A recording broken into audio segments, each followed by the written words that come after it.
اس کا ذکر یہاں اپنی جو پریس ریلیز ہے اس کے اندر کرنا مناسب تک نہیں سمجھا، اور نہ ہی خرم اعجاز چٹھا صاحب کا ذکر کیا ہے۔ شاید وہاں سے جو ایوارڈ ملا ہے اس کے اوپر جو نام لکھا ہوا تھا وہ وہاں سے اتروا کر شاید اپنا نام لگا لیں گے، اور ان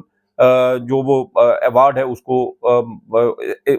کو اپنے گھر میں اعزاز کے طور پر رکھ لیں گے، لیکن جو حقدار ہے اس کا وہ پاکستان تحریک انصاف کا ایم پی اے ہے پنجاب سے، خرم اعجاز چٹھا صاحب، اور ان کے لیے باقاعدہ ایک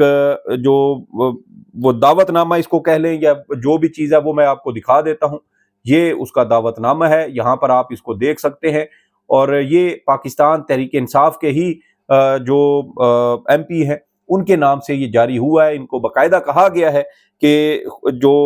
پارلیمنٹرین آف دی ایئر ہیں ان کی تصویر بھی ہے، ان کا نام بھی ہے، اور ان کو یہ ایوارڈ دیا جانا تھا 2024 کا، لیکن نون لیگ نے کمزرفی کی، انتہا کی، اور پی ٹی آئی کا یہ ایوارڈ چوری کر لیا، اور اس حوالے سے ایون کہ اپنے اعلامیے میں اس کا ذکر تک کرنا مناسب نہیں سمجھا۔ تو یہ انتہائی چھوٹی اور بھونڈی حرکت ہے جو نون لیگ کی جانب سے کی گئی ہے۔ بہرحال دیکھنا ہے کہ کیا میڈیا میں اب جیسے کہ ہم ان چیزوں کو اجاگر کر رہے ہیں، ان کو ہائی لائٹ کر رہے ہیں، تو شاید کچھ شرم آ جائے اور یہ ایوارڈ مستحق جو شخص ہے پی ٹی آئی کا ایم پی اے اس کو واپس کر دیا جائے۔ دوسری اہم خبر یہ ہے کہ فواد چودھری صاحب مریم صفدر اعوان صاحبہ کے پیچھے پڑ چکے ہیں، اور ان کی وزارت اعلیٰ کے لیے خطرات پیدا ہو سکتے ہیں۔ اس کی وجہ یہ ہے کہ مریم صفدر اعوان صاحبہ 3-4 روز پہلے یہاں سے لندن کے لیے روانہ ہوئی تھی، لندن سے غالباً وہ سوئٹزرلینڈ گئی، اور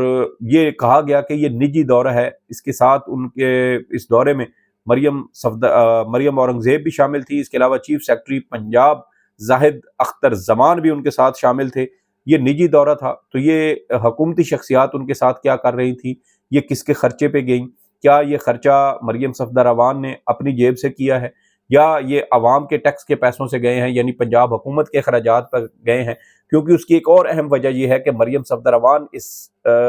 دورے میں ایک پرائیویٹ جیٹ جو پاکستان ایئر فورس کا ہے وہ لے کر گئی ہیں، تو اگر وہ پرسنل کیپیسٹی میں یا نجی دورے پہ گئی ہیں تو پھر ایئر فورس کا ذاتی جہاز انہوں نے جو ان کا ایک اپنا الگ جہاز ہے وہ انہوں نے پرائیویٹ طیارے کو کیسے استعمال کیا، اور اس طرح کے طیارے لے جانے پر تو شاید ہزاروں لاکھوں نہ صحیح تو کم از کم ہزاروں ڈالر تو لازمی لگتے ہوں گے، تو یہ ہزاروں ڈالر انہوں نے اپنی جیب سے ادا کیے ہیں، کیونکہ ان کے شوہر تو ہمیں پاناما سکینڈل میں پتہ چلا تھا کہ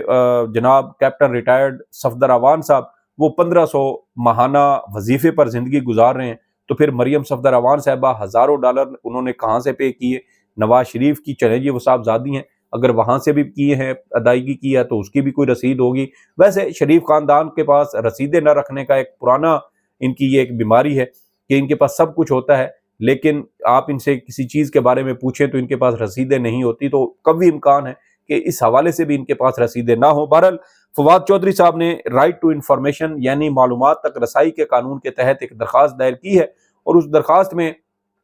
یہ استدعا کی گئی ہے کہ مریم صفدر اعوان نے جنیوا جانے کے حوالے سے جو ان کا دورہ ہے، جس کو ویسے تو نجی دورہ کہا گیا ہے، لیکن اس دورے میں انہوں نے ان کے کتنے اخراجات آئے ہیں، اور یہ اخراجات کی ادائیگی کس نے کی ہے، کہاں سے کی ہے، پرائیویٹ جو ہے وہ نجی جو ان کا ایک رقوم ہے وہاں سے ادا کی گئی ہیں یا پنجاب حکومت کے خرچے پر یہ گئی ہیں، اور پھر سب سے اہم بات کہ پاکستان ایئر فورس کا جو پرائیویٹ جیٹ ہے اس کو کیسے بک کیا گیا، اس کے لیے کتنی رقم ادا کی گئی، اور وہاں پر اتنے دنوں سے وہ طیارہ موجود ہے تو وہ اس کی ادائیگی کتنی ہوئی، پھر جنیوا میں کس جگہ پر مقیم ہے، کون سے ہوٹل میں ہے، وہاں پر کتنی ادائیگیاں ہوئیں، پھر وہاں پر شاپنگ بیگ اور یہ جو ساری چرچے ہو رہے ہیں اس حوالے سے کتنے اخراجات ہوئے اس کی بھی ساری تفصیلات ہوں گی، تو یہ ایک بڑی لمبی چوڑی یہ معلومات بن سکتی ہیں، اور اگر یہ فواد چودھری اس کے اوپر پراپر اس درخواست پر اس کی پیروی کریں اور اپنا مقدمہ لڑیں اور ان کو مجبور کریں کہ یہ تمام تر اخراجات کی تفصیلات جاری کریں، تو یہ یقیناً مریم صفدر اعوان کی کرسی کے لیے، ان کی وزارت اعلیٰ کے لیے انتہائی پریشانی کا، انتہائی مشکل کا باعث بن سکتی ہیں۔ بہرحال دیکھنا ہے کہ فواد چودھری صاحب صرف ہوائی فائرنگ کرتے ہیں یا اس درخواست کو اس پر عمل کرتے ہیں، اس کی پیروی کرتے ہیں اور اپنے مقدمے کو آخر تک لڑتے ہیں، یہ آنے والا وقت بتائے گا۔ تیسری اہم چیز اس حوالے سے یہ ہے کہ پاکستان تحریک انصاف کے دور میں 3.5 پونے 4 سال کا دور تھا، اور اس میں بڑے انقلابی قسم کے منصوبے شروع کیے گئے، بڑے اچھوتے قسم کے خیالات، آئیڈیاز شیئر کیے گئے۔ احساس پروگرام جس کو پوری دنیا میں تسلیم کیا گیا، اس پروگرام کے تحت مختلف منصوبے شروع کیے گئے، جس سے دور دراز کے دیہاتوں میں، چھوٹے چھوٹے دیہاتوں میں بیوہ اور جو کمزور یا غریب خواتین تھی ان کو چھوٹے قرضے دیے گئے، ان کو کاروبار کی ترغیب دی گئی، اور اس طرح ایک ایسا مائکرو فائنانس کا منصوبہ شروع کیا گیا جو اس سے پہلے ہمیں بنگلہ دیش میں نظر آتا ہے، جہاں ڈاکٹر محمد یونس نے اس طرح کا منصوبہ شروع کیا تھا، جس کی بنیاد پر مائکرو فائنانس کی جو اصطلاح ہے وہ بھی متعارف ہوئی، اور ساتھ ہی ڈاکٹر محمد یونس صاحب کو عالمی سطح پر نوبل انعام سے بھی نوازا گیا تھا۔ تو جو پی ٹی آئی کے منصوبے اس وقت کچھ شروع کیے، کچھ کے اوپر کام جاری تھا، کچھ پائپ لائن میں تھے، پھر حکومت ختم ہو گئی، رجیم چینج ہوئی، اس کے بعد نون لیگ کی حکومت آئی، کچھ نام انہوں نے پی ڈی ایم حکومت میں تبدیل کیے، اور کچھ اب یہ دھڑا دھڑ تبدیل کر رہے ہیں۔ اب ان میں مختلف منصوبے ہیں۔ جو تازہ ترین ایک منصوبہ ہے وہ یہ ہے کہ پی ٹی آئی کے دور میں بیوروکریسی میں ایک تاریخی اصلاحات کے حوالے سے کام کیا جا رہا تھا، اور ایک بڑی زبردست کمیٹی اس وقت کام کر رہی تھی، غالباً سابق گورنر اسٹیٹ بینک تھے عشرت حسین صاحب، ان کے متحد یہ کمیٹی تھی جو بیوروکریسی کے حوالے سے اصلاحات کر رہی تھی، لیکن حکومت ختم ہونے کے بعد وہ اصلاحات کا جو عمل تھا وہ مکمل نہیں ہو سکا تھا، اور اب یہ خبریں اب سامنے آ رہی ہیں کہ وفاقی حکومت نے پی ٹی آئی دور میں بیوروکریسی میں اصلاحات کے حوالے سے جو پالیسی اختیار کی گئی تھی اس پالیسی کو آگے بڑھانے کا فیصلہ کیا ہے۔ اس کے علاوہ اسلام آباد میں پھیلاؤ چونکہ بہت زیادہ ہو رہا ہے، زمین کم ہو رہی ہے، تو پی ٹی آئی دور میں یہ فیصلہ ہوا تھا کہ اسلام آباد میں ہائی رائز بلڈنگ بنائی جائیں، یعنی یہ جیسے اپارا میں لال کوارٹر ہیں، ان لال کوارٹرز کی جگہ اونچی عمارات بنائی جائے اور وہاں پر لوگوں کی رہائش کا بندوبست کیا جائے۔ اس طرح زمین کی جو ایک قلت پیدا ہو رہی ہے اس کو اس سارے مسئلے کے ساتھ بھی نمٹا جا سکے۔ تو اب اسلام آباد میں اونچی عمارتیں بنانے کے حوالے سے ایس آئی ایف سی کی جانب سے اب یہ فیصلہ کیا گیا ہے کہ اسلام آباد میں اونچی عمارتیں بنائی جائیں۔ تو یہ بھی منصوبہ پاکستان تحریک انصاف کا تھا جو اب وفاقی سطح پر اپنانے کی کوشش کی جا رہی ہے۔ اس سے پہلے بیوروکریسی کے اندر جو اصلاحات والی میں نے بات کی وہ بھی اب وفاقی حکومت مسلم لیگ نون کی وہ ان کو اڈاپٹ کرنے کا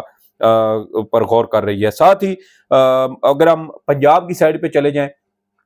تو پنجاب میں بھی متعدد ایسے منصوبے تھے۔ وزیر اعلیٰ بننے کے بعد مریم صفدر اعوان کی جانب سے جتنے بھی ہسپتالوں کے دورے کیے گئے، نئے ہسپتالوں کا افتتاح کیا گیا، یہ سارے ہسپتال سابق وزیر اعلیٰ پنجاب عثمان بزدار کے دور میں، جو پی ٹی آئی کے وزیر اعلیٰ تھے، ان کے دور میں شروع ہوئے، بہت سارے مکمل ہو چکے تھے۔ پنجاب کے اندر جو سڑکوں کے حوالے سے یا لاہور میں جو مختلف منصوبے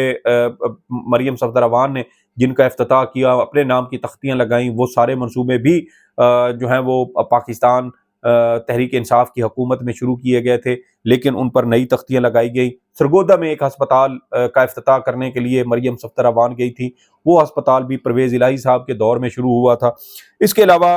ایک ان کا تھا ایئر ایمبولینس کا منصوبہ، انہوں نے گزشتہ دنوں شروع کیا تھا، وہ منصوبہ بھی عثمان بزدار کے دور میں 2021-2022 میں جو بجٹ تھا اس کے اندر اس کی باقاعدہ اس پر کام شروع ہوا تھا، لیکن پھر رجیم چینج کی وجہ سے یہ منصوبہ مکمل نہ ہو سکا، اور 2022 میں شاید پی ٹی آئی بھی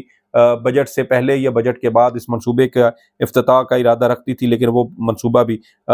بعد میں مریم صفدر اعوان صاحبہ نے اپنے نام سے جاری کیا۔ اس کے علاوہ ایک اور جو اپنی چھت اپنا گھر سکیم کے تحت جو ایک گھر سکیم یا عوام کو سستے گھر فراہم کرنے کے حوالے سے جو حکمت عملی یا پالیسی اس وقت پی ٹی آئی حکومت میں بنائی جا رہی تھی، جس کے تحت پورے پاکستان میں کوئی 50 لاکھ یا 1 کروڑ کے قریب گھر بنائے جانے تھے، یہ بھی جو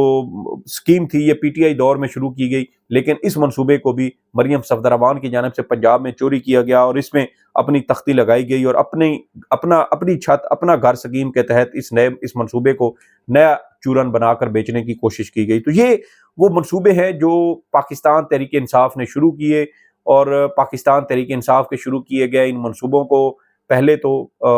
سرد خانے میں ڈال دیا گیا، اور جب اس حکومت کے پاس اپنے پاس کرنے کے لیے کچھ نہیں تھا، جب یہ خود کچھ نہیں کر سکتے تھے، تو پھر یہی شاید فیصلہ ہوا کہ جو پی ٹی آئی جو کام اچھے کر رہی تھی انہی کو دوبارہ اختیار کیا جائے اور اپنے کھاتے میں ڈالنے کی کوشش کی جائے۔ تو بہرحال کام کریں۔ اچھا ہے کہ ایک حکومت گزشتہ حکومت کے بنائے ہوئے منصوبوں کو آگے لے کر چلے، یہ بہت اچھی حکمت عملی ہے، اور اگر مسلم لیگ نون اس کو آگے لے کر چلتی ہے تو یہ بہت اچھی بات ہے، اس کی ستائش کی جانی چاہیے، تاکہ عوام کے ٹیکس کا پیسہ جو پہلے ہی ایک منصوبے کے پر کافی حد تک خرچ ہو چکا ہو تو پھر اس کو آگے مکمل کرنا، بڑھانا یہ ضروری ہے۔ لیکن اس میں یہ ضرور اتنا ظرف ضرور دکھائیں کہ جو پی ٹی آئی کے منصوبے ہیں اس کا کریڈٹ جہاں پی ٹی آئی کا بنتا ہے وہاں ان کو کریڈٹ بھی دیں، تاکہ آپ کی جو اعلیٰ ظرفی ہے وہ بھی کہیں نہ کہیں جھلکتی نظر آئے۔ لیکن امید تو نہیں ہے، لیکن ہم اس کو پوائنٹ آؤٹ ضرور کر سکتے ہیں کہ جہاں پی ٹی آئی کا ڈیو کریڈٹ ہے ان کو ضرور دیں، اور جہاں آپ کا کریڈٹ بنتا ہے وہاں آپ لے لیں، اس میں تو کوئی بڑی بات نہیں ہے۔ بہرحال فی الحال تو اب یہ پروسیس ایک شروع ہو چکا ہے کہ پی ٹی آئی کے منصوبوں پر اپنی تختیاں لگا کر پہلے پنجاب میں اور اب وفاق میں نیک نامی کمانے کی کوشش کی جا رہی ہے۔ دیکھنا یہ ہے کہ اس میں مسلم لیگ نون کو کہاں تک کامیابی حاصل ہوتی ہے، کیونکہ عوام سوشل میڈیا بہت تیز ہے، فوری طور پر یہ ساری تفصیلات عوام کے سامنے آ جاتی ہیں کہ یہ منصوبہ کس نے شروع کیا، کس نے بنایا، کس کے دور میں اس پر کام شروع ہوا اور کون اس کے اوپر اپنی تختیاں لگا رہا ہے۔ تو یہ کچھ تفصیلات تھیں جو آپ کے ساتھ شیئر کرنا تھی۔ سعید بلوچ کو اجازت دیں، اللہ حافظ۔